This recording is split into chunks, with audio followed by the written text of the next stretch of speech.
রবিবার সকাল থেকেই ঝড়ের তাণ্ডব শুরু হয়ে গেছে। মাঝে মধ্যে বৃষ্টি পড়ছে, আর হয়তো কিছুক্ষণের মধ্যেই ঝড় শুরু হয়ে যাবে।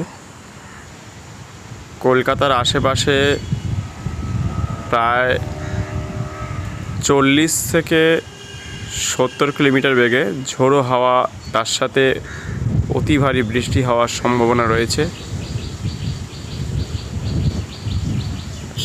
রাতেও বৃষ্টি হয়েছে। এখন আকাশ কিছুটা মেঘলা।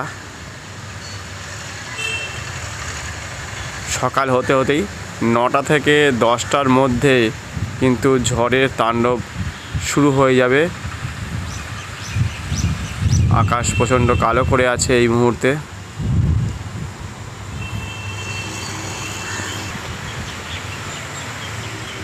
আর হয়তো কিছুক্ষণের মধ্যেই এবং বাংলাদেশ এবং পশ্চিমবঙ্গের সুন্দরবন লাগোয়া অঞ্চলে কিন্তু ঝড় আসতেই পারে, কারণ সেখানেই ল্যান্ডফল হওয়ার সম্ভাবনা সবথেকে বেশি রয়েছে।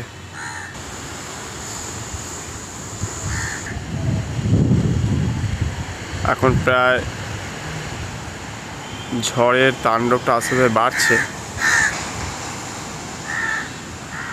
প্রায় আর কিছুক্ষণের মধ্যেই ঝোড়ো হাওয়া থেকে শুরু হবে এবারে রেমালের তাণ্ডব।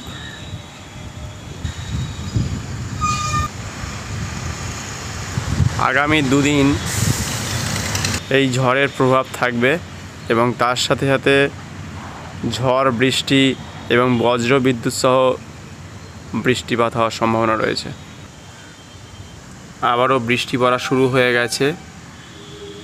আবার কিছুক্ষণ বৃষ্টি পড়বে, তারপরে আবার ঘুরবে। এখন প্রায় 370 থেকে 80 কিলোমিটার দূরে রয়েছে এই ঝড়। পশ্চিমবঙ্গ সহ সারা জায়গাতেই প্রায় এই ঝড়ের তাণ্ডব থেকে যাবে। 2 চব্বিশ পরগনা, মেদিনীপুর এবং ঝাড়গ্রামের দিকেও এই ঝড়ের তাণ্ডব থাকবে।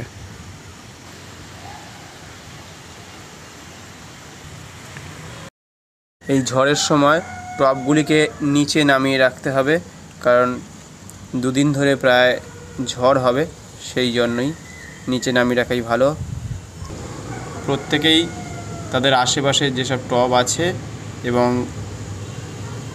আরও অনেক কিছু থাকতে পারে সেগুলোকে নামিয়ে রাখার চেষ্টা করাই ভালো।